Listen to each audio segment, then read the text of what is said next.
Bjorn Ironside nació bajo la sombra de una profecía que jamás fue escrita, pero que todos los hombres podían sentir en los huesos cuando escuchaban su nombre. Fue hijo de Ragnar Lothbrok, el más inquieto de los reyes vikingos, y de la escudera Lagertha, la mujer cuyo valor incendió el norte. Pero Bjorn no heredó solo su sangre, heredó un destino. Su vida sería una búsqueda interminable, una marcha hacia los confines del mundo conocido, guiado por un deseo que lo devoraba desde la infancia. Descubrir que había más allá del horizonte, allí donde los mapas se volvían silencio y los viejos escaldares murmuraban. Historias de monstruos, ciudades imposibles y reinos bañados en oro. Desde muy joven mostró una ferocidad en combate que parecía desafiar a los propios dioses, ganándose el apodo de Ironside, costado de hierro. Decían que las espadas se rompían contra su piel, que los golpes resbalaban sobre él como agua sobre una roca. Pero la verdadera fuerza de Bjorn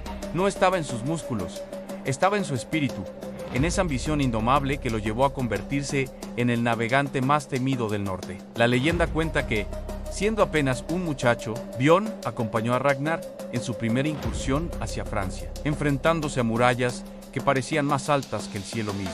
Allí entendió que el mundo era más grande que Kattegat, más grande que las sagas que escuchaba junto al fuego.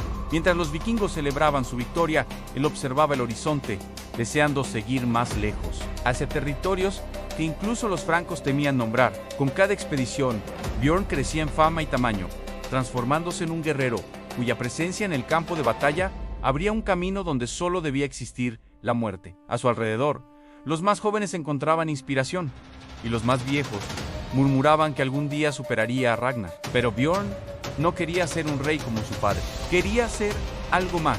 Quería ser un símbolo, un explorador, un conquistador, que llevara el nombre de su linaje a los rincones donde el sol parecía apagarse. Tras la supuesta muerte de Ragnar en Inglaterra, Bjorn sintió que el mundo se quebraba a su alrededor. La venganza lo guió por un tiempo, pero su espíritu nómada pronto lo empujó a emprender la ruta que lo convertiría en Mitoan, la expedición hacia el Mediterráneo.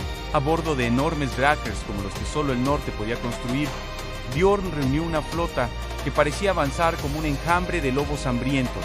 Su meta era clara: en cruzar el Mar Caliente, ese océano distinto al suyo, plagado de islas, ciudades fortificadas y naciones que nunca habían oído la palabra vikingo. Cuando su flota llegó a las costas de la península ibérica, los locales despertaron sobresaltados ante naves que parecían venidas del fin de los tiempos. Bjorn arrasó a Audeos, enfrentó ejércitos musulmanes y cristianos por igual, y siguió navegando hacia el sur sin detenerse. Su nombre comenzó a viajar más rápido que el viento, alcanzando incluso los mercados del norte de África, donde los mercaderes hablaban de un bárbaro rubio que no temía ninguna espada.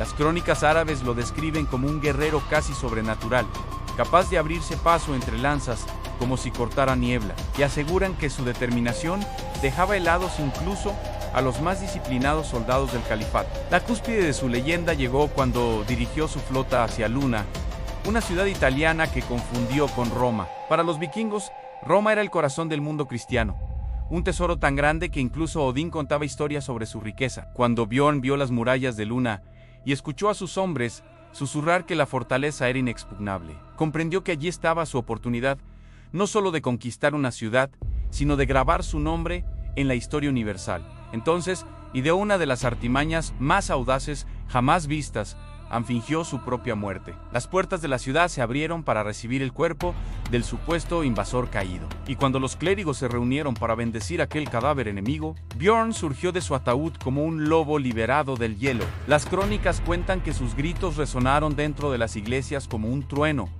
y que sus guerreros irrumpieron en la ciudad, sembrando el caos en cada callejón. Luna cayó, no ante la fuerza bruta, sino ante la mente astuta del hijo de Ragnar. Pero Bjorn no buscaba solo riquezas, buscaba conocimiento. Observaba templos, estudiaba fortificaciones, analizaba cómo vivían los pueblos del sur. Quería comprender por qué los reinos del Mediterráneo eran tan diferentes a los del norte. Regresó a Kattegat cargado de tesoros, pero también de aprendizaje. Para muchos, ese viaje lo convirtió en un semidios. Para él, solo había sido el inicio. Después de gobernar como rey, lideró campañas en Suecia, luchó contra jarlos que buscaban traicionarlo, enfrentó inviernos tan crueles que incluso sus guerreros lloraron. Y aún así, Bjorn se mantuvo firme, guiado por una visión consolidar un reino donde los vikingos no vivieran solo para saquear, sino también para prosperar. Sin embargo, su destino final no sería dirigido por la espada, sino por la fe que su pueblo depositó en él, aun cuando el poderoso príncipe Oleg de Kiev marchó contra Kattegat con un ejército imposible. Bjorn, ya envejecido pero aún feroz, tomó la decisión de luchar hasta el último aliento en aquella batalla legendaria, cuando los invasores creyeron haber terminado con él. Bjorn volvió a levantarse, herido de muerte pero erguido como un dios. Su imagen sobre el caballo, sangrando pero inquebrantable, hizo temblar a todo el ejército enemigo. Para los cronistas, esa visión fue una señal de que los dioses aún caminaban entre los hombres. Para los vikingos, fue la prueba final a Bjorn. Ironside no era un rey, era un mito viviente. Murió poco después, pero su nombre siguió viajando más lejos que cualquier dracán. Porque Bjorn no conquistó solo tierras, conquistó el tiempo. Su vida fue un recordatorio eterno de que, para los hombres destinados a la grandeza, el horizonte nunca es un límite, sino una invitación.